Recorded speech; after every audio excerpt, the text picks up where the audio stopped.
Recording. This is Stacey McKibbin, and today we are talking about risk management. If you've been following along with our previous conversations, you recall our last discussion was really on risk assessment, really taking a look at, how do we assess what's the risk, what's the severity of that risk, and then what's the probability, so that we can apply it to our businesses, really to make to have a good understanding of how we might move forward and what decisions we want to make. This time, I want to talk about how we can apply that same risk assessment process to the world of accounting, finance, and cash flow. So I have a guest with me today. His name is Matt Garrett, and he's the owner and founder of TGG Accounting. And he is going to be sharing with us his tips on how to survive and, dare I say, thrive in this new economic environment that we find ourselves in. So Matt, thank you so much for joining us today. Would you like to give us a brief introduction of who you are and what your company does? Yeah, sure. Stacey, thank you so much for having me. I am Matt, CEO, founder of TGG Accounting. What we do is outsourced accounting. So we build financial systems and accounting departments so that business owners, managers, CEOs have information that they can use to make better decisions, feel safe about the decisions that they're making. And so we engineer the systems and processes and then actually do it. And what we're finding is that as opposed to hiring full-time internal accountants, we are anywhere from 40 to 60% of the cost. So saving anywhere from 30 to 40% of the amount of money that they would spend on a full-time internal hire by using us. And we're helping people get through this thing. It's a lot of looking at a financial statement and trying to make good decisions off of it.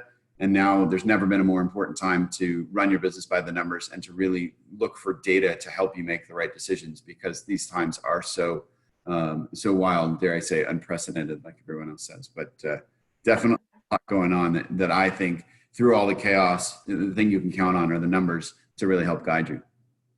Yeah, and I think it's really important for business owners to constantly be taking a look at this piece. I mean, oftentimes, I'm sure you'll hear this too, that people didn't go into business because they love the numbers. They go into business because they love their craft or their service or their product, right?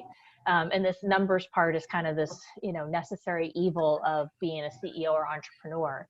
But yet it's one of the areas that if we can really get our arms wrapped around it and build even just a modicum of confidence on how to read these financial statements, I think it can really help us all to feel confident about how to move forward, and to really help to ease the mindset part of what's going on here, knowing that you're actually going to be able to move forward, right, confidently.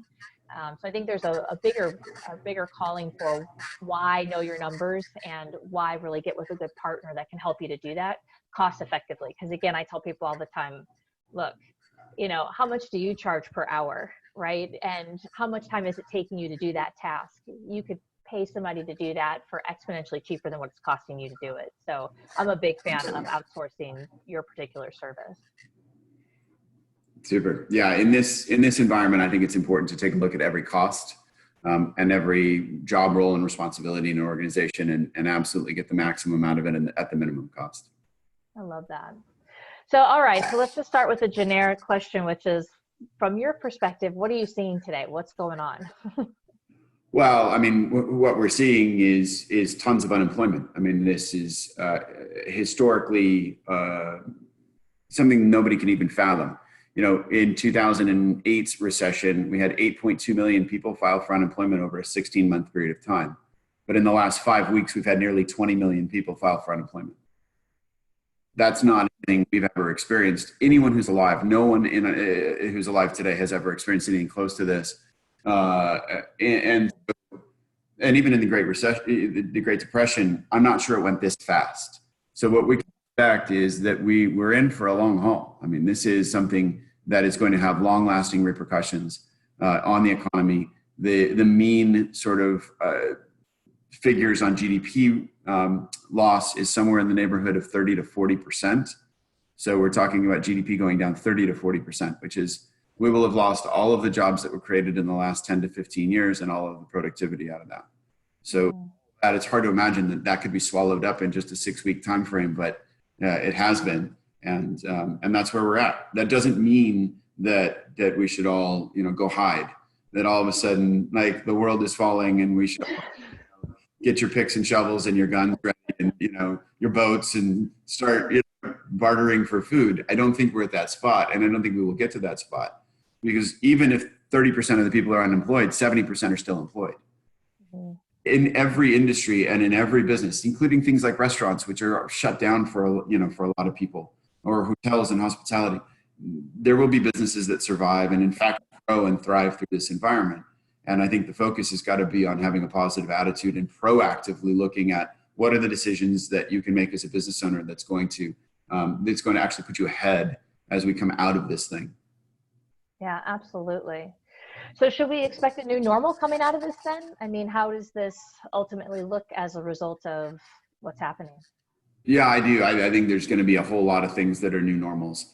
I was looking at the travel statistics over the weekend, and airlines, the airline bookings, just by way of example, the first flight from JFK to LAX was American Airlines in 1959. And this week marked the first week since that point in time that they have not had a nonstop JFK to LAX. American Airlines hasn't had one. So the airlines are essentially shutting down.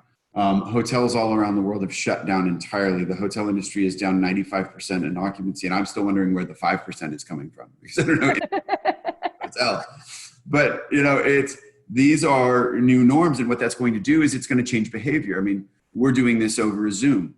We might have done this in the studio before, 3 or 4 years ago. We're now learning how to communicate via Zoom. We're learning how to have remote meetings in a much more effective and efficient way. So it's going to change sales, because instead of doing selling that's necessarily face-to-face, we're going to get comfortable with this kind of selling. And this is going to be our new face-to-face, which is going to significantly cut travel costs. It's going to cut budgets, and that's going to help business be more profitable. They're also going to find new ways to approach your customers. There's going to be more digital marketing involved, more marketing around getting straight to the benefits, because people are going to want to have the lowest cost option that still provides quality. So changes in products that happen that might have been able to be sloppy in the past, you can't be sloppy now. So find a much more efficient, much more accountable workforce. The pendulum from unemployment, in my industry, accounting unemployment was less than 1% in Southern California. Well, now it's close to 9% and so we have a much different landscape, where it used to be really critical for me to think about attracting and retaining. Now I've got to think about culture, and really, how do I build the team and the culture that I want so that people really enjoy working for us, and that they are the most productive and the best workforce we can have. And then upgrading talent, not just resting on my laurels, but actually looking around and going, oh wow, there's some really talented people that are out there on the street. Let's bring them in and upgrade the talent of the organization. So there is an entirely new normal that is going to come out of this, and a whole host of things that I can't even imagine that are going to come. There are new ways to work, just because we're forced to. Yeah. Well, and again, I mean, you're saying things that for a lot of folks might be really scary still. The idea of thinking about bringing on people at this point when, it feels even precarious day to day, week to week, month to month. But I think that's part of what you're saying right now is, you really have to ask yourself, how is the fear serving you? If it's helping you to be smarter and more intentional and things like that, then great. If it's creating analysis paralysis or causing you to stay on the sidelines, then you might want to rethink, how you're using fear to influence your day-to-day actions. I mean, that's what I'm taking away from what you're saying. Sure. It's normal to be afraid in a time like this, when the unknown is massive, right? That's the unknown of how long this is going to last. How many people is it going to kill? Is it going to affect my family? Is it going to, there's job loss. How does that affect my family? Right. There are things that are going to definitely, they've scared me. And what I've done to help myself feel better is reverted back to the things that I can count on, which are the numbers. Again, the more I look to numbers, whether it's my employees and increasing objective accountability with my employees, where they have numbers they know they need to hit, and I know that if they hit them, we're successful. I don't have to guess about it then. I don't have to feel it, because I'm not feeling good. It's just not, I'm really, feeling wonderful about the rest of the world and skipping through the daisies. This is a time when I'm freaking out a little bit. And so for me, that means slow down and revert back to the things that I know are right and that I know I can count on. The only real thing that I know I can count on is the actual numbers and the data. So how can we assess the risk in our business then, as you start to think about, what are some of the things we should be thinking about? And as I shared with you, we kicked off, some of the stuff that we've been talking about on our side with the team has been around, what is the risk that we need to be thinking about? What's the severity of that risk? And then what's the probability that that's going to happen, right? And you think about that through the lens of marketing, sales, consumer behavior, your operations, and now, through the lens of accounting and finance, how can we assess the risk? What are some of the areas that you think we should be paying attention to most? Well, I think the obvious risk is the risk of declining sales. Right. And that's the most obvious one. And so what I would tell you is that you want to do scenario planning. So you want to set out, map your org chart out, make sure that you've got job descriptions by objective, meaning that if they hit these objectives, they're winning in their job description. If not, they're losing in their job description. And then build that org chart out and say, well, what happens if my revenues go down 25, 50, 75%? Who are we going to cut? What other expenses are we going to cut, and how are we going to shift so that we can survive through this? So that's the scenario planning. And the other side of the scenario planning is using a cash flow forecast. So we've got a cash flow forecasting tool on our website that'll forecast out 13 weeks of cash flow, because there's two pieces to this. One is you want to make sure that you're thinking about the revenue side and profitability, but the other part is just cash to survive. How do I make sure that I survive this as long as I possibly can? So you've got, on the one hand, profitability planning, and I think everybody should try to get to at least a break even, if not profitable, during this time. Don't say, well, we're in a recession, so I'm just not going to be profitable. Every business can still find a way to profitability. And then the other side of it, though, has to be, okay, but if I'm not profitable, if things get even worse than I thought they would be, how do I make sure that I've got enough cash strength or balance sheet strength, what we would say in accounting, to make sure that I can withstand this? And that's what I would do to really make sure that you're protecting yourself on the downside, as well as, frankly, just getting yourself ready to go when the economy comes back. So what are some of the tactics then to help us survive, as you start to think about that? Yeah, again, I think it's, well, one is that cash flow planning. And so inside of that cash flow planning would include what I'll call cash hoarding. Hoarding, a bad word for a long time. In this environment, cash hoarding sounds awesome. And like something we all have to do all the time. And so you've got to think about, are you collecting from your customers? Because if you're selling and not collecting, it's worse than not doing the work in itself, right? Whether you're delivering a product or a service. So tightening down your contracts, making sure you've got relationships with the accounting departments of your customers, so you're the ones getting paid first. Make sure that you've got late fees and interest in there, other things like that. Are you finding discounting is a big problem right now, or is something that's really prevalent? Because I know that can really erode your margin. I think, yes. So discounting there's two sides to the discounting coin. On the one hand, if you have cash, go in for discounts. Because what discounts will do is automatically, if you've got a 5% discount, for example, and you have a 10% net margin business, your profits will increase by 50% if you get that discount across the board. That's enormous. It's hard to understate that, because profits ultimately are what delivers cash. In the end, you have to be profitable in order to deliver cash. And so if you need cash, be profitable first and get there.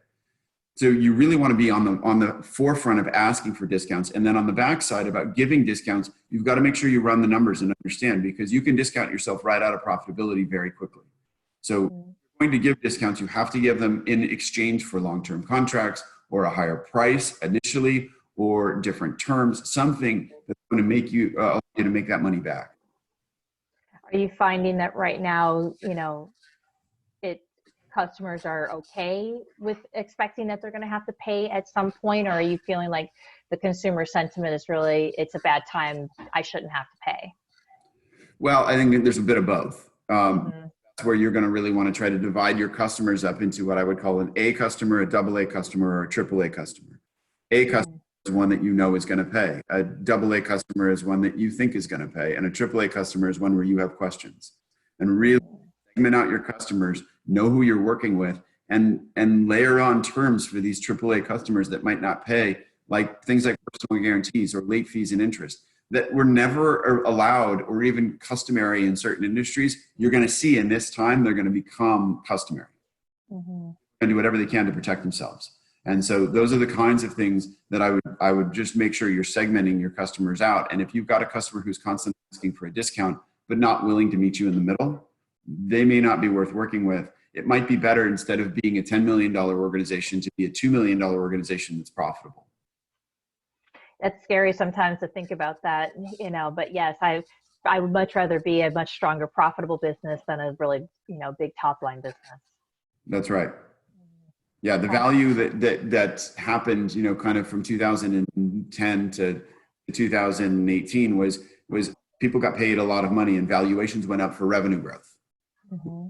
Is the opposite today, is that people's safety and security is driven by profitability. And so the size of the business is not nearly as, or the speed at which you're growing is not nearly as important as the profitability. Mm-hmm. Finally, that feels right. It feels more sturdy and, legitimately stable versus some of the blown out ones that, are just kind of vaporware, right? Sure. No, there's a lot of those too. Yeah, for sure. A lot of those shake out in times like this, which is why it's actually kind of a healthy thing. Right? Mm-hmm. It's a little bit healthy to get back to fundamentals. It is, and it's funny you think about it from terms of like a forest fire, some of those like natural disasters. Everything comes through and gets layered, then it grows back even better and stronger than before. That's right. But it's hard to see that during the smoke. But that's a great point, though, of thinking about it in terms of technological innovation. How can you get faster and more efficient with your manufacturing process? How can you deliver your service in a more efficient way? How can you somehow build a more efficient product? There's all sorts of things that when we put pressure on a system, and this economic conditions are doing that, or like you say, the fire comes through, what grows back is oftentimes much healthier than what we had before. But without that pressure, we wouldn't have actually gone to innovate. We wouldn't have taken that extra step, that extra energy, that extra evolution. We didn't have to. That's the opportunity. Right, exactly. So talk to me a little bit about these government programs, right? So as you think about strengthening up your coffers a little bit and almost kind of hoarding, is there an opportunity right now as you look at some of the stimulus and small business support programs that are out there as a way to help to shore us up in some of those areas?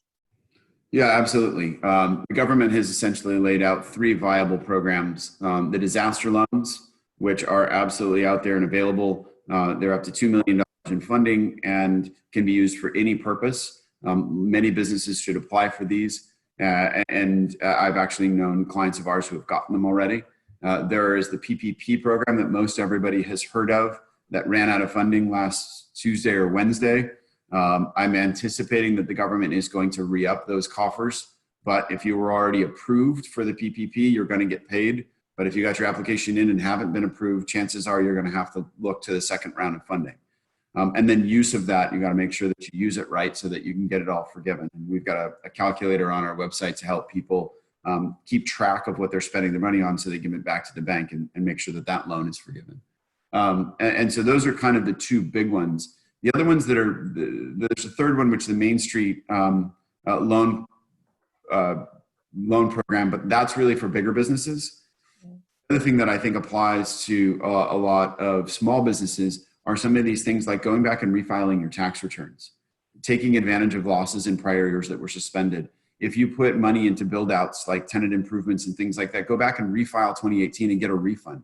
Those are ways to build your cash coffers that the government is giving us that I really think we all need to take advantage of. That's amazing. Thank you for that. All right. Any last, tips or tricks that you think we should be paying attention to right now as you think about, managing your cash flow and, just weathering the storm? Yeah. I mean, look, the obvious ones are things like occupancy and making sure you're thinking about if you're not in your offices, you've got to renegotiate your leases. You have to think about the utilities, make sure those are all turned off. Think about the internet access. All that stuff goes into, if you're not in an office, you don't need to be paying for all that stuff. And you really need to be proactive with your landlords. I'm not telling you to break leases. I'm saying be proactive and have discussions with them. Other, pretty obvious tips and tricks here, but things that are important is analyze every expense. Go through your P&L and analyze every single expense that you have and figure out whether it's mandatory. If it's not mandatory and if it's not pushing your business forward, cut it. And the kinds of things that when we're in really good times, sometimes we're a little bit lazy with. We're like, it's no big deal, whatever. We'll deal with that later. These are the times when you've got to have a certain focus on your financial statements and making sure you know exactly where you're spending all your money, because that's another way to get more efficient and more effective. So those are kind of just some easy and obvious ones. But also, you know, look, we've got to think about people. People are generally businesses' largest expenses. Mm-hmm. Really think about holding people accountable. I think the proactive side to this is a chance to increase proactivity through process and system development and get people working more effectively than they ever have before. And if they're going to quit because you're putting too much of a light on them and shining too much, you know, accountability on them, well, great news. There's 20 million people on the street right now that need to. So it's time for us to take those tactics that we've wanted to take and have that discipline to do those little things, because every little thing that you do is going to add up. There's death by 1,000 cuts, but there's also success by 1,000 cuts in business. Mm-hmm. I love it. So I feel more energized and I feel a little bit more in the driver's seat. I think, you know, at the end of the day, again, too, that's our goal here, right? With empowering business owners with the information they need to be able to move forward. Because again, you could feel overwhelmed and you could feel like it's, you know, it's more than you can handle, or again, you can see it as your opportunity and use it as a way to carve out your new niche and your new path. Matt, it's such a pleasure to chat with you as always. And I always just learn so much when we connect. If somebody wanted to reach out and learn more, where would they reach out, or how should they find all the tools you talked about? Yeah, so the easiest place is our website, which is tgg-accounting.com. TGG, T as in Tom, G as in golf, tgg-accounting.com. And you can find us on our YouTube channel. Same thing, you can find us on YouTube channel, TGG on LinkedIn, Facebook, all the socials. We have a Instagram, which is Living by the Numbers. So any of those social media places, you can find us on all that stuff. And Stacey, again, I really appreciate the time and the ability to be on and chat with your listeners.